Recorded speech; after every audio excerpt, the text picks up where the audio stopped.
फंसे लोग, बाहर मौत का साया। एक फैमिली है जो बचना तो चाहती है, लेकिन एक ऐसा शैतानी सौदा जो उन्हें बार बार मौत की तरफ ले जाती है। हर कमरे में छिपी है मौत। तो आज हम एक्सप्लेन करने वाले हैं साल 2022 में रिलीज हुई इंडोनेशिया के सबसे डरावनी मूवीज में से एक, सतन स्लेव्स टू कम्युनियन। तो कहानी शुरू होती है लैम्बर्ग, वेस्ट जापान, 17 अप्रैल 1955 को, जहां एक आदमी को कुछ पुलिस कहीं ले जा रही होती है और ये आदमी बुद्धिमान होता है, जिसे इसके पार्ट 1 सतन स्लेव्स में दिखाया गया था। बुद्धिमान प्रोफेशन से एक रिपोर्टर था। गाड़ी के ड्राइवर ने एक रुमाल से अपने मुंह को ढका हुआ था, लेकिन उसे देखकर बुद्धिमान को ऐसा लगता है कि उसने उसे कहीं तो देखा है।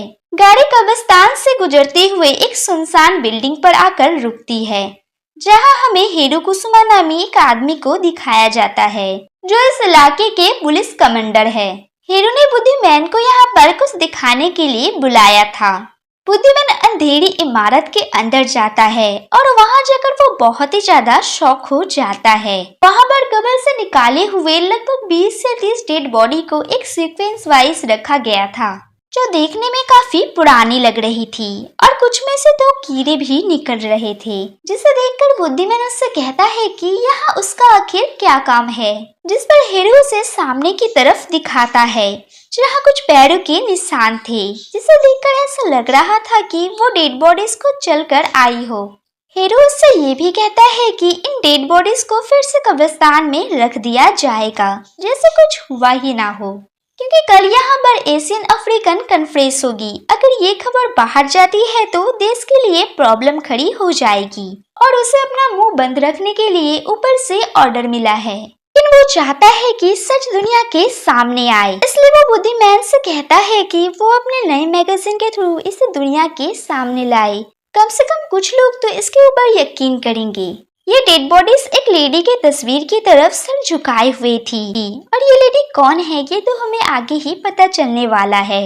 और यही दिखाते हुए सीन यहीं पर ही कट हो जाता है। सीन शिफ्ट होता है 15 अप्रैल 1984 को, आयन को शैतान के ले जाने के 3 साल बाद, जहाँ फिर से रीनी को दिखाया जाता है, जो कि एक फैक्ट्री में जॉब इंटरव्यू के लिए आई होती है, लेकिन ये जॉब उसे नहीं मिलती है क्योंकि वो कॉलेज ड्रॉप आउट थी। दूसरी तरफ न्यूज के अंदर एक सीरियल किलर के बारे में चेतावनी चल रही थी। घर जाते वक्त रीनी अपने नेबर जिष्णु को देखती है, जो कि अपने मॉम के साथ साइन लैंग्वेज में बात कर रहा होता है। बाहर बॉन्दी को 2 लड़कों के साथ दिखाया जाता है। उनमें से एक का नाम आरी होता है। बॉन्दी को मैदान से कब्र का पत्थर मिलता है, लेकिन उस पर कुछ भी लिखा नहीं होता है और तभी वहां पर आरी के डैड आते हैं, जो उसे मारते हैं। इसके बाद तारी नामी एक लड़की को दिखाया जाता है, जिसे कुछ लड़के छेड़ रहे होते हैं, जिनमें से एक का नाम दीनो होता है। टोनी दूर से ये सब कुछ होते हुए देख रहा होता है। जब टोनी तारी को फॉलो करता है तो तारी उसे पकड़ लेती है, जिस पर टोनी ये कहता है कि वो तो बस उसकी हेल्प करना चाहता था। तारी उसे एक रेडियो देकर उसे ठीक करने का कहती है। ये सुन टोनी बहुत ही ज्यादा खुश हो जाता है, क्योंकि वो उसे पसंद करता था। रात में रीनी के डैड काम से घर लौटते हैं और अपने सूटकेस को ड्रॉ में लॉक करके रख देते हैं। खाना खाते वक्त रीनी सभी से कहती है कि वो कल स्कॉलरशिप के लिए यूनिवर्सिटी जाने वाली है और न्यूज में दिखाया जाता है कि कल तूफान आने वाला है। इसके बाद रीनी कचरा फेंकने जाती है, लेकिन डस्टबिन का दरवाजा खुल ही नहीं रहा था, इसलिए वो कचरा फेंकने 7th फ्लोर पर जाती है। वहाँ के लोग काफी स्ट्रेंज बिहेव कर रहे थे, जिसे इग्नोर करते हुए रीनी जब कचरा फेंककर सामने की तरफ मुड़ती है तो सब रीनी की तरफ ही देख रहे होते हैं, जिसे देखकर रीनी काफी ज्यादा डर जाती है।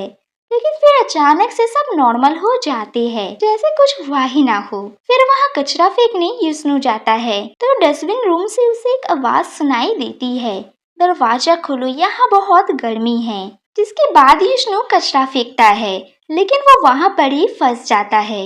युष्णु जैसे तैसे वहाँ से बाहर निकलता है और तभी पीछे से एक इविल स्पिरिट उसे हॉन्ट करती है, जिसे देखकर वो डरते हुए वहाँ से भाग जाता है। रात में अचानक से रीनी के टीवी पर एक लेडी की रिफ्लेक्शन दिखाई देती है। अगले दिन 16 अप्रैल 1984 को हम फिर से बुद्धिमैन को देखते हैं, जिसने बहुत सालों पहले ही अपनी फैमिली को छोड़ दिया था ताकि वो उन्हें सेफ रख सके।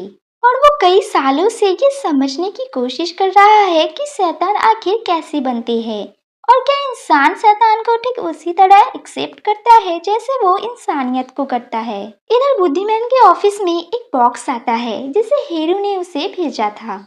न्यूज़पेपर के थ्रू उसे ये पता चलता है कि हेरू ने 13 साल पहले ही सुसाइड कर लिया था और ये सारे प्रूफ वो बुद्धिमैन के लिए छोड़ गया था। बॉक्स के अंदर कुछ सिंबल, एक एंशिएंट वेपन और कुछ तस्वीरें थी। तस्वीरों में वही पुरानी बिल्डिंग भी थी जहां हेरू ने उसे 1955 को बुलाया था और वहां अब एक नई बिल्डिंग बनाई गई है जहां रीनी और उसकी फैमिली रहती है। अगले दिन लिफ्ट के सामने कुछ लोग लिफ्ट का वेट कर रहे होते हैं। तभी एक लेडी के पर्स से कुछ कॉइन्स नीचे गिर जाते हैं जिसे कुछ छोटी लड़कियां देख रही होती है। उनमें से एक का नाम है बीना, जो आरी की बहन थी।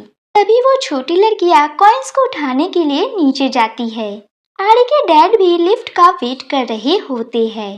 तभी तारी टोनी को देखकर लिफ्ट से नीचे उतर जाती है, जिस पर टोनी अपने डैड को बाद में आने का कहकर वहां से चला जाता है। उनके पीछे पीछे डीनो भी लिफ्ट से उतर जाता है और वो छोटी लड़कियां अभी तक कॉइन्स को उठा रही थी। और तभी अचानक से लिफ्ट में कुछ टेक्निकल इशू होता है। इसे देखकर सभी बहुत ही ज्यादा डर जाते हैं।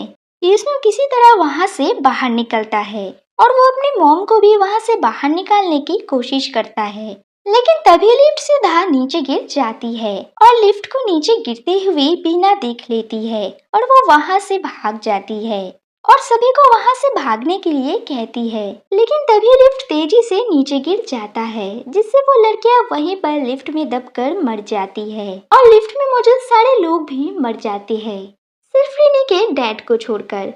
पुलिस उन्हें पूछताछ के लिए लेकर जाती है, लेकिन उन्हें खुद भी ये नहीं पता होता है कि वो आखिर बच कैसे गए।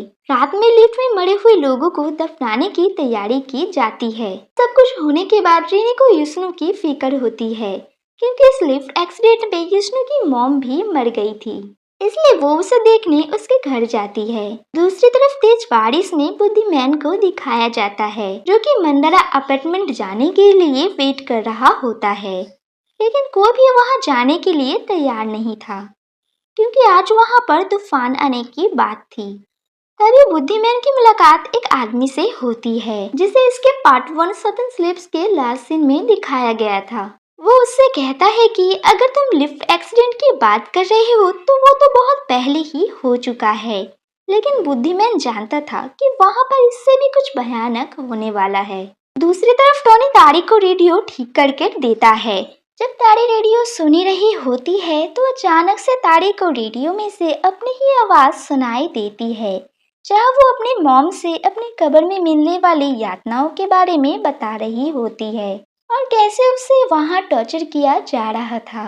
ये सुन तारी बहुत ही ज्यादा डर जाती है और तभी उसकी नजर जाती है ऊपर, जहां उसका ही शरीर विकृत हालत में रखा हुआ था, जिससे तारी और भी ज्यादा डर जाती है। तभी वहां पर टोनी आता है। तभी तारी टोनी को उस रेडियो को ले जाने का कहती है। टोनी उस रेडियो को लेकर डस्टबिन में फेंक देता है। इधर रीनी युष्णु से उसकी फैमिली के बारे में पूछती है। युष्णु उसे बताता है कि उसके घर आग लगने की वजह से उसके डैड की डेथ हो गई थी।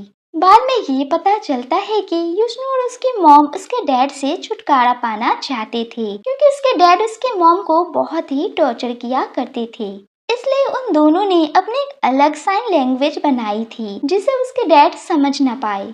और युष्णु ने ये लैंग्वेज एक अजीब से किताब से सीखी थी, जो उसे बुक स्टोर में रखी हुई एक खुली हुई सूटकेस के अंदर से मिली थी। दूसरी तरफ रीनी के डैड अपने रूम में बैठकर टीवी देख रहे होते हैं और जो काफी परेशान लग रहे थे। और तभी अचानक से इलेक्ट्रिसिटी भी चली जाती है, जहां आरी के रूम से एक आवाज आती है, जिसमें कहा जाता है कि सर झुका उस शख्स के सामने जो जन्म लेने वाला है। बीना कहती है कि यह आवाज दरवाजे की तरफ से आ रही है, लेकिन दरवाजे को खोलने पर वहां पर कोई भी नहीं होता है। रीनी अपने घर कैंडल लेने आती है और वो अपने डैड के उसी सूटकेस को बाहर निकालती है, जिसे वो हमेशा से छुपा कर रखते हैं। लेकिन अचानक से उसके डैड की नींद टूट जाती है जिस पर रीनी उससे कहती है कि वो तो बस यहाँ पर कैंडल लेने आई थी, और ये कहकर वो वहाँ से चली जाती है। नीचे टॉनी की मुलाकात उस्ताद से होती है। उस्ताद टॉनी से अकेले जाकर दूसरे विक्टिम के घरों को चेक करने का कहता है, क्योंकि उन्हें बच्चों को भी देखने जाना था। तूफान की वजह से पूरे बिल्डिंग के ग्राउंड फ्लोर पर पानी भर जाता है और वे सभी वहां पर अब बुरी तरीके से फंस गए थे और बिल्डिंग अब पूरी तरीके से खाली लग रही थी, जैसे वहां पर रहने वाले सारे लोग गायब हो गए हो। इधर बॉन्डी और उसके दोस्त बिल्डिंग के चीफ अपार्टमेंट में जाते हैं, जहां दीवार पर उन्हें बिल्डिंग की तस्वीरें दिखाई देती है। एक तस्वीर में उन्हें 15 फ्लोर दिखाई देता है, हालांकि इस बिल्डिंग में सिर्फ 14 फ्लोर थी। ये देखकर उन्हें ऐसा लगता है कि शायद इसे ही 15 फ्लोर कहा जाता है, लेकिन सीढ़ियां 14 फ्लोर पर आकर ही खत्म हो जाती है। सभी तस्वीरों की डेट एक ही होती है, 17 अप्रैल। सिर्फ सालों में 29 साल का डिफरेंस होता है, जिसे देखकर ये समझ में आता है कि हर 29 साल बाद यहाँ कुछ होता है और कल ही 17 अप्रैल है। और तस्वीरों को देखते हुए उन्हें ये भी पता चलता है कि पहले यहाँ पर कब्रिस्तान था, जिसके ऊपर ये बिल्डिंग बनाई गई है। दूसरी तरफ टॉनी जब एक विक्टिम के रूम में चेक करने जाता है तो वो देखता है कि सभी डेड बॉडीज उसी की तरफ देख रही होती है। ये देखकर वो बहुत ही ज्यादा डर जाता है। बाहर उसकी मुलाकात होती है डीनो से और वो उससे हेल्प मांगता है और वो उसे अपने रूम में ले जाता है, जहां दीना उसे दीवार के एक छेद को दिखाते हुए कहता है कि उसका फोन उस छेद से गिरकर दूसरे फ्लोर पर चला गया है और वो टॉनी को उस छेद के अंदर जाने का कहता है, जहां उसे एक फोटो एल्बम मिलती है जिसमें एक लेडी की तस्वीर थी और ये वही लेडी होती है जिसे मूवी के स्टार्टिंग में दिखाया गया था। इधर तारी अपने रूम में एक इविल स्पिरिट को बैठा हुआ देखती है, लेकिन पल भर में ही वो गायब हो जाता है और तभी वहाँ उस्ताद आते हैं और तारी उन्हें बताती है कि कुछ दिनों से उसे कुछ चीजें हॉन्ट कर रही है, जिस पर उस्ताद उसे सलाद पढ़ने का कहते हैं। लेकिन तारी ये कहती है कि पहले जो लोग ये सलाद पढ़ते थे उन्हें कुछ चीजें हॉन्ट करना शुरू हो गया था, जिस पर उस्ताद उससे कहते हैं कि उन्होंने गलत तरीके से सलाद को पढ़ा था। इसके बाद तारी जब सलाद पढ़ना शुरू करती है तो उसे कुछ अजीब विजन दिखाई देते हैं और उसके पीछे कई डेड बॉडीज खड़ी हुई थी। ये देखकर वो बहुत ही ज्यादा डर जाती है और तभी वो टॉनी से टकराती है। इधर बीना को कुछ अजीब आवाजें सुनाई देती है, जहाँ लिफ्ट में मरी हुई लड़कियां उसे हॉन्ट करती है और तभी बीना को उसका ही नाम सुनाई देता है, जैसे उसे कोई बुला रहा हो और उसे ऐसा लगता है कि उसे उसकी मॉम बुला रही है और वो उस आवाज को फॉलो करते हुए एक इविल स्पिरिट के पीछे पीछे चलने लगती है। वो स्पिरिट उसे लिफ्ट तक लेकर जाती है, जहां उसे फिर से मरी हुई लड़कियां हॉन्ट करती है, जिससे उसकी वहीं पड़ी डेथ हो जाती है। इधर इन्हें मौका देखकर उसके डैड की सूटकेस को उठाकर ले आती है, क्योंकि उसे जानना था आखिर उसके डैड ऐसा कौन सा काम करते हैं जो वो अपना सूटकेस किसी को दिखाते तक नहीं है। जिसके बाद सभी लोग तीनों के घर में इकट्ठा होते हैं, जहाँ टॉनी रीनी को एल्बम दिखाते हुए कहता है कि इस एल्बम में मौजूद सभी लोग मॉम के एल्बम की तस्वीर में भी मौजूद है, यानी कि वे लोग इस बिल्डिंग में ही रहते थे। फिर टॉनी उस लेडी की तस्वीर दिखाता है जिसके नीचे रामी नॉम लिखा हुआ था।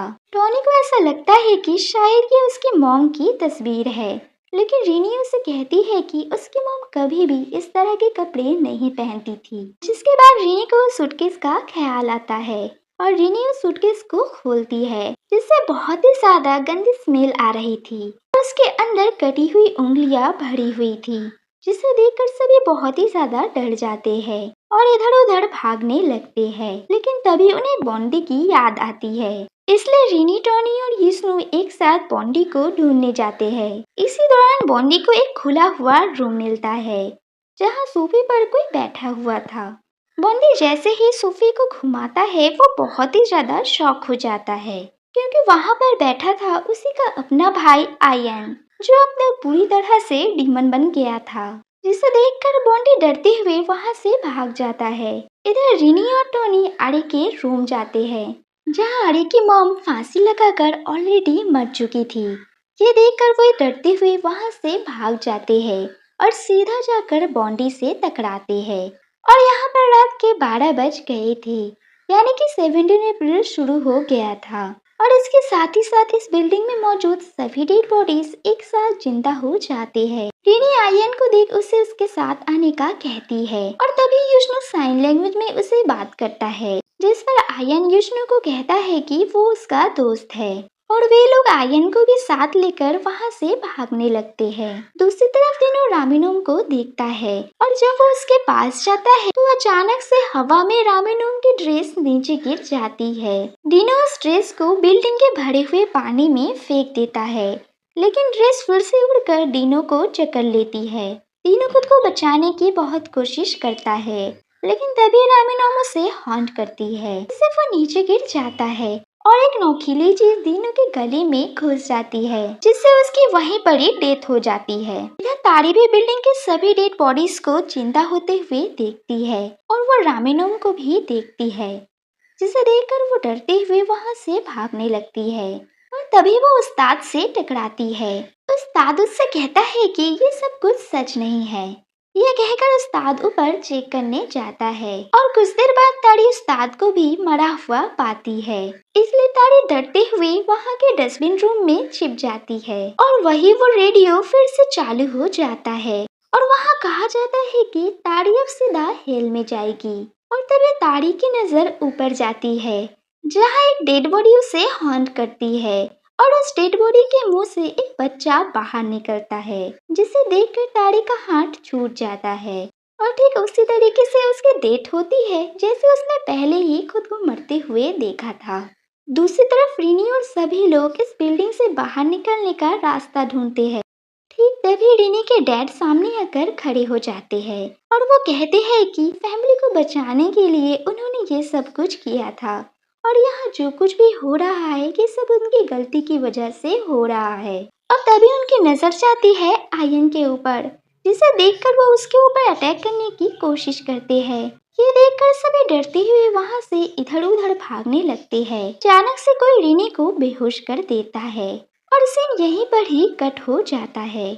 सीन शिफ्ट होता है जहाँ आयन को शैतानों के बीच खड़ा हुआ दिखाया जाता है। आयन रीनी को एक विजन दिखाता है और उससे कहता है कि रीनी अगर तुम ये सब कुछ भूल जाओ तो तुम्हें वो जिंदगी मिलेगी जो तुम डिजर्व करती हो। तभी अचानक से रीनी को समझ में आता है ये सब कुछ सच नहीं है और वो इस सपने से बाहर निकलने की कोशिश करती है और फिर उसे होश आता है, जहाँ वो देखती है उसके डैड को शैतानों ने बात कर रखा है। और तभी आयन दो घोड़े को बुलाता है और वे घोड़े उसके डैड के शरीर को दो तरफ से खींचकर फाड़ देते हैं। इसके बाद वे टॉनी की तरफ बढ़ते हैं और तभी वहाँ पर बुद्धिमैन आता है और वो कुछ काले बीजों को उन ज़ॉम्बियों के पास फेंक देता है और अपने विमेन से रामीनोम को दूर कर देता है। ये देखकर आयन ज़ॉम्बीज को उन पर अटैक करने का कहता है और तभी युष्णु उसे वहाँ से हटाकर साइन लैंग्वेज में उन्हें रुकने को कहता है और तभी वो ज़ॉम्बीज रुक भी जाती है और तभी रीनी आयन को किसी चीज से हिट करती है। इसके बाद सभी वहाँ से बाहर निकल आते हैं और तभी पता चलता है कि वे लोग अभी तक 15 फ्लोर पर ही थे, जो एक सीक्रेट दरवाजे के पीछे थी।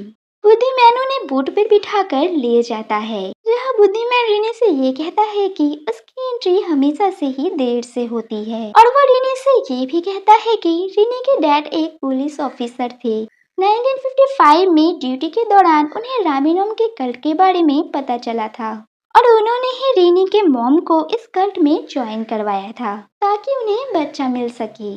और इसी वजह से इसके पार्ट 1 सदन स्लेव्स में उन्हें रीनी के मॉम से माफी मांगते हुए दिखाया गया था, लेकिन बाद में वो इस डील को तोड़ना चाहते थे, लेकिन इसके लिए उन्हें 8000 लोगों की हत्या करनी थी, जिससे ये पता चलता है कि उस न्यूज़पेपर के सीरियल किलर रीनी के डैड ही थे। बुद्धिमैन उससे ये भी कहता है कि तुम्हारे डैड ने गलती तो की थी, लेकिन वो तुम लोगों से बहुत ही ज्यादा प्यार करते थे और शुरू से ही कल्ट के मेंबर्स ने तुम्हारे डैड को टारगेट किया था और ये सिर्फ तुम्हारी फैमिली तक सीमित नहीं है, इसके पीछे और भी भयानक कुछ चल रहा है और वो सब कुछ रीनी को बताएगा। मूवी के लास्ट सीन में फिर से उसी कपल को दिखाया जाता है जिसे इसके पार्ट 1 सदन स्लिप में दिखाया गया था। 1955 की पुरानी तस्वीरों में भी वो मौजूद थे और उनके डांस सीक्वेंस के साथ ही ये मूवी यहीं पर खत्म होती है।